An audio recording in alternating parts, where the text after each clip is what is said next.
Hello everyone and welcome to Cherries Army YouTube channel. I'm Kirk and this is our latest match preview. Millwall versus AFC Bournemouth in the Championship on Wednesday. Slightly different, this one's not live but still brings lots of content for you. And let us know what you think throughout. Let us know your thoughts on the game, the players that may start and your score prediction as well. I do have an opposition guest joining me on this show as we have a look at this game. Please welcome Kai from Millwall Fan TV. How you doing, Kai? Very good, thank you. Thank you very much for having me on. No problem. And tell us a little bit about what you do for your football club, Millwall. So obviously I do bit of what you do, I guess. Previews, post matches, stuff like that. Try and get a few interviews with some of the ex-players at Millwall. It's been pretty sporadic right now because of the revision for obviously mock GCSEs and stuff. But yeah, I try and get to do as many as I can, and try and get to as many games as I can when obviously we can go. So yeah, looking forward to getting back.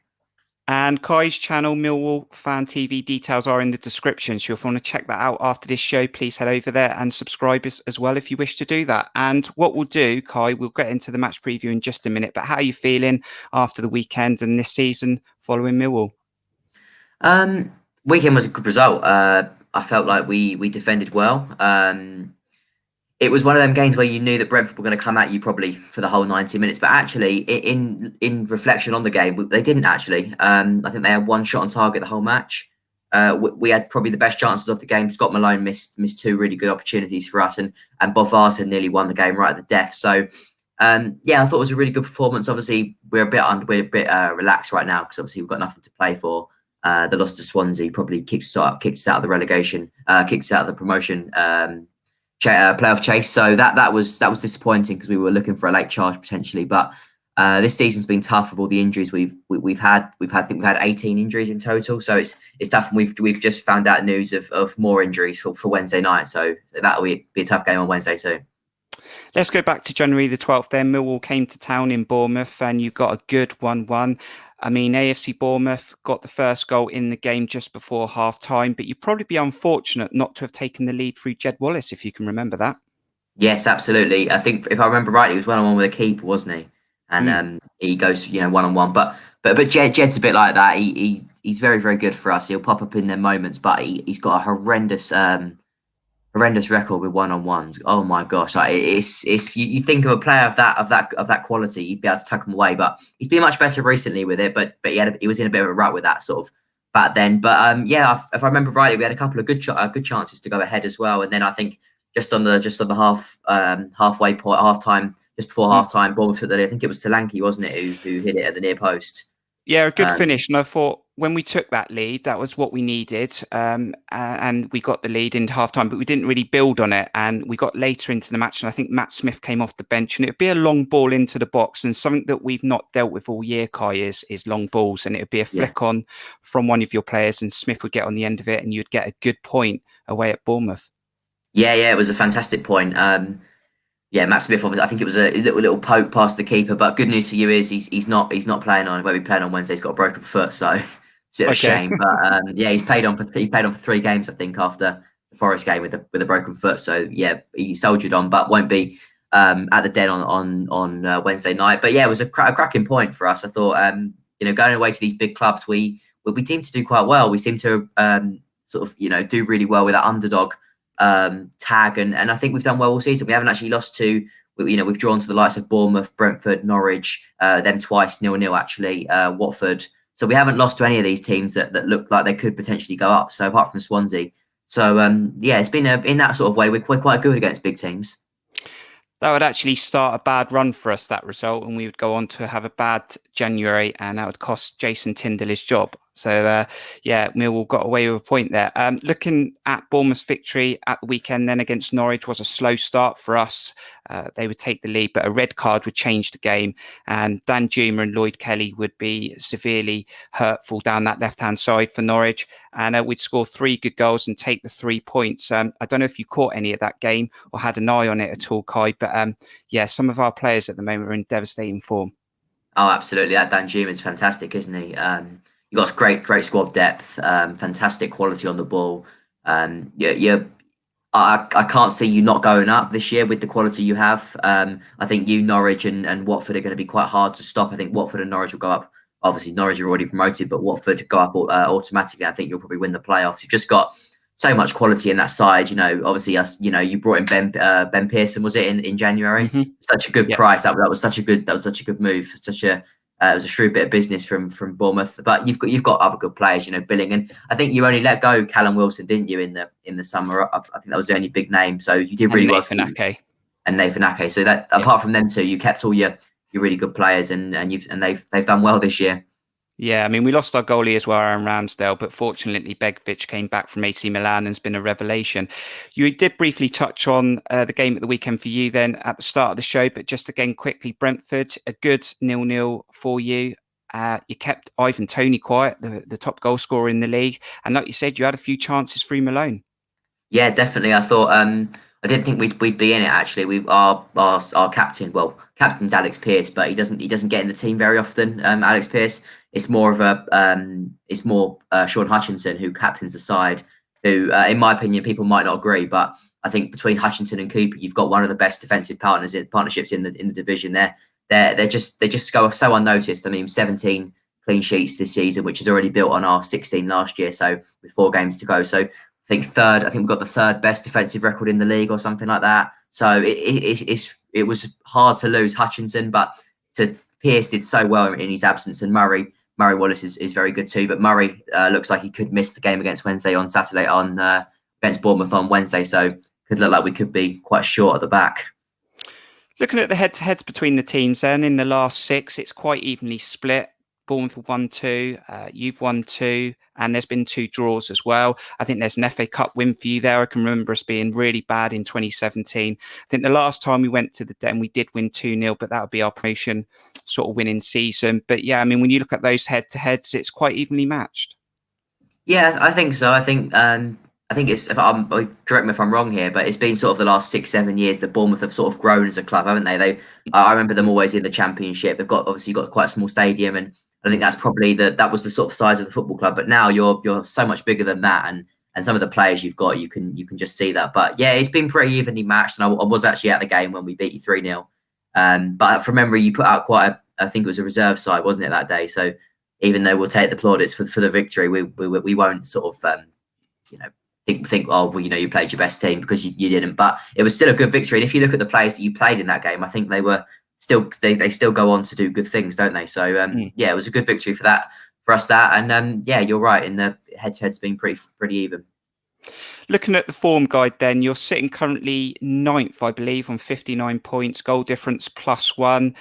I think you've won 3 in the last 5, so you had a pretty good form at the end of March going into April. I think you've just drawn and lost in the last 2. But like you said, 16 or 17 clean sheets, 8 0-0 matches as well. I mean, I think you finished 8th last season, if I'm correct. Is this sort of your expectation at the start of the season where you're at? If I'm being honest, I would have, at the start of the season, I thought we'd challenge for the playoffs. But I think what we desperately need all season, and probably for 2 or 3 years now, is a striker that can score us 15 goals, because we have to rely very much on Jeb Wallace, and if he doesn't do it, then we've got very, very little. We have to rely on Matt Smith off the bench, but we took a punt on Troy Parrott in the summer from Spurs, and he just didn't work out, unfortunately. He got injured very early on in pre-season actually, and then after that, he never looked the same again. He scored a couple of goals in pre-season, looked the real deal, and then never managed to push on. Obviously, went to Ipswich in January. We also brought in Kenneth Sahor in, I think it was, end of October, who's probably going to miss the game against Bournemouth. He missed the game on Saturday. So, but Kenneth Sahor is another one that you can see he's got quality, but again, being injured, I think he's only played 14 times for us this season. So we've been probably unlucky with our striker injuries. Our only 2 strikers at the moment that are actually there, Bradshaw and Bodvarsson. But you can see what Gary Rowett thinks of them, because he starts Jeb Wallace and Mason Bennett, 2 wingers up top. So you can see that gives you an indication of what he thinks of our 2 strikers, because he doesn't start them. So, yeah, our goals have mainly come through Mason Bennett and Jeb Wallace in the last sort of 6-7 games. And Mason Bennett's been in great form, but then another one who could miss the game against you on Wednesday. So you can see how we're struggling with our injuries here, and 18 injuries for the season. I think had we not have had maybe that many, I think we probably could have pushed on well. And also 1 win in 15 over Christmas didn't help. So, you know, it's not been a bad season if you take that all into account. It's interesting what you're saying there, and you do a lot of homework for me there, Kai. So I appreciate you throwing those stats out there. So yeah, see, Jed Wallace has got 9 goals, 5 assists, and he's always a player I look at for players that could hurt us in these types of matches. I mean, looking at Bournemouth, we're currently 5th now, 74 points, 6 wins in a row, 17 goals, 4 conceded. We scored in the last 13 games. So I suppose you're probably fearing, you know, the game on Wednesday and trying to get something from it. The only thing I would say, Kai, is looking at our results this season, we're yet to really win away from home against teams close to London. So yeah, I mean, what do you take from those stats from Bournemouth as you look at us? Probably that you're going to turn us over then, you know, because that's what happened. Swansea came to the Den, I think it was a week ago now, and they hadn't won for 6, I think it was 8 matches, something like that. And Jamal Lowe hadn't scored for 17. They won 3-0. Jamal Lowe scored a brace, you know. So it's one of them ones that Millwall seem to be the ones to the team to sort of play against to get your form back on track. Almost, we seem to as soon as we potentially look the favourites, we don't do the business. But I don't think for any matter of time that we're the favourites against Bournemouth on Wednesday. I think you're probably heavily favourites. And I thought we were favourites back in January, and we were lucky to get a point on that night. So yeah, you never know. It's the Championship, as you say, Kai. Right, let's just have a look at your team that just started at the weekend, and just let us know how close you reckon this team will be then to starting Wednesday. And if not, you'll see your Millwall team on the right-hand side, I think. Yeah. If that's not the starting 11, I mean, what sort of changes could there be? I think, unfortunately, Murray Wallace will drop out. I've just seen a report before that Murray Wallace is nursing a knee injury, which is a real shame. I think he'll drop out. I think George Evans, who plays in the midfield, he'll drop at the back. He can play at the back for us, so he'll probably drop in at the back with Alex Pearce and Coops, and then we'll play. Obviously, Bart will stay in goal. It depends whether Matt Namara stays there or whether he wants to freshen things up with Romeo. But Matt Namara's been brilliant since he's come back from St Johnstone on loan. Malone will probably stay there unless he's done it, which he hasn't done. I don't think he's done anything from what I've read online. And then obviously with no George Evans, I expect Billy Mitchell to come back into the side because George Evans will drop into the back. So probably midfield 3 will be Billy Mitchell, Woods, and Kieftenbeld, and then Jeb Wallace will hopefully start. We need him, and Mason Bennett I think is again touch and go for Wednesday according to a report I've just read. So maybe Bradshaw might come in. I just hope he doesn't bring Bob Varson into the team, but that seems to be his go-to substitution. But I don't know what he sees in him. No idea. I mean, I never see the Den as a nice place to go. It's always going to be a tricky tie. It's the Championship, as we said. But what are you hoping for on Wednesday then? And what's your score prediction, Kai? I just want a good game of football, really. You know, I'm one of these. You know, we've got 4 games to go. We've got nothing to play for, really. Just try and get as many points as we can, and can we beat last season's total of 68 points? That looks really hard now. But can we just sort of get to the 60 mark and see if we can sort of experiment with a few players if we need? I'd like to see Mahoney play tomorrow night, and potentially maybe instead of Bennett. I'd like to see Mahoney if Bennett is injured. But you know, I'd hope for just a good game of football and just us just give a good account of ourselves against another top team. So as a score prediction, I went 1-1 with Brentford on Friday night and on another channel. So I'm going to go with 1-1 for this game. I can see it, both teams getting a goal. But yeah, I'll go with 1-1. It's always likely that Bournemouth will concede a goal as well. So you've locked in 1-1. Kai, I really appreciate you coming on. As I said, if you're watching this right now and you want to check over Millwall Fan TV, check out the details in the description. And give Kai a watch. Kai, enjoy the game. And I'll speak to you soon. Thank you very much for having me on. Take care, mate. You too. Cheers. Okay, so that's brilliant stuff. So we've looked at Millwall in more detail, and you normally know what's going to happen as we get into this stage of the preview. We're going to take a look at the predicted 11 for AFC Bournemouth. I've got a helping hand as well. I've got my son joining me on this one. Owen, how you doing? I'm good, thank you. Are you feeling great after that win at the weekend against Norwich? 3-1, another 3 points? Amazing. I think we're getting back on our form now. Really appreciate anyone checking out this video right now. Make sure you give it a like and also subscribe if you haven't already. We've gone past 350. Let's keep pushing. What we're going to do now is take a look at the team that Jonathan Woodgate might pick. Let's do this. The predicted 11.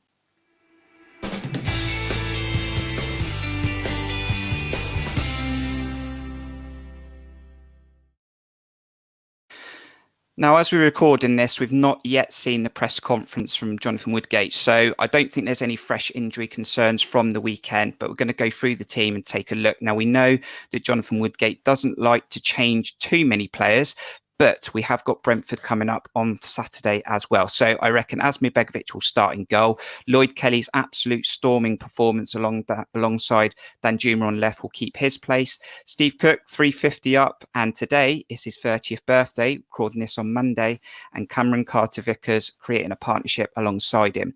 Now, Owen, Adam Smith has played a lot of the matches recently at right back, and he's been an excellent player for us, a player that we recognised from previous seasons. But with Brentford coming up, can you see Jack Stacey coming back into the team for this match?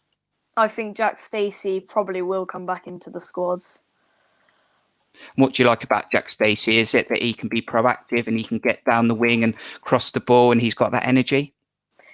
He's just a great player to have as a secondary choice. If we can't play Adam Smith, trying to save him for later games, he's just got that energy that keeps him going throughout the match, and he won't stop.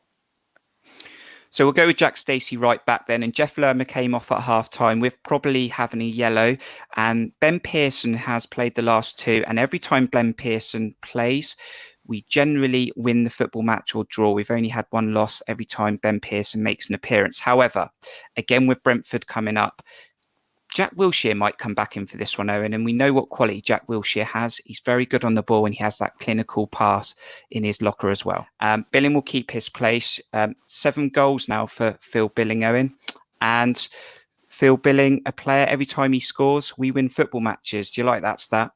Yeah, I think he's just a great player. Like I said with Jack Stacey, he just has that amazing energy in midfield. And he's the type of player that he can drop back, but then when we try and get that counter, he's always there as well to finish it. Danjuma then added to his statistics the other day. More assists, more goals. Danjuma Magic will keep his position, I'm sure of that. And Dom Solanke will lead the line as well. Now, on that right-hand side, ahead of Billing and Danjuma, it's going to be between Brooks and Stanislas. Brooks, a player that's sort of playing his way into a bit of form, but Junior Stanislas is back fresh from injury. Yeah, I think so. I think he might start with Junior Stanislas, and then maybe towards the last 20, 15 minutes of the game, he might bring on David Brooks just to give him a run out.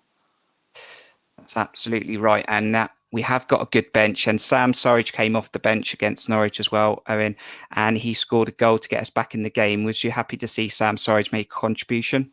Yeah, he's just like a type of player that he wouldn't always get a starting match, but he'd come on in the last 10 minutes and just put all that effort in just to help us get that win.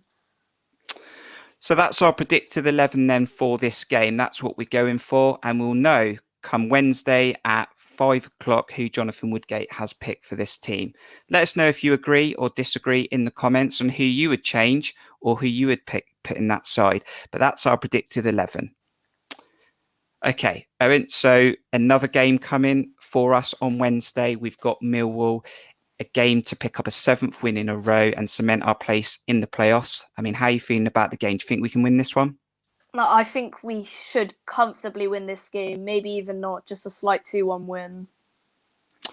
And when we look at the table, Owen, we're back in the playoffs. There are other teams fighting for those places as well, but we've got Swansea in 3rd, Brentford, AFC Bournemouth and Barnsley. Now, if there were the 4 teams in the playoffs come 46 games, I mean, who would you want to play in the semi-finals? I would like to play Swansea. We've got a good record against them, or Barnsley. Last season, they would just survive in relegation, and now look at them in the top 6. But we still should comfortably beat them if we do play them. And hopefully, if we can get all the way to the final and there may be fans, would you like a day out at Wembley? Yes, very much. Did you give me a scorer then on your score prediction? No, but I think Junior Stanislas, if he does play, he might score in the first half, and then Danjuma or Solanke, Billing have got to get a goal. Okay, so I'm going for a 2-1 win away from home then for AFC Bournemouth. I think Danjuma will score again. And Philip Billing. Every time Philip Billing scores, AFC Bournemouth win football matches. Owen, thanks for helping me out on that team and that team lineup and your score prediction. I hope you enjoy the game. Hope we enjoy the game. Please make sure you give us a like and also subscribe as well. Let us know any comments you may have. But until the next video, we'll see you soon. Up the cherries.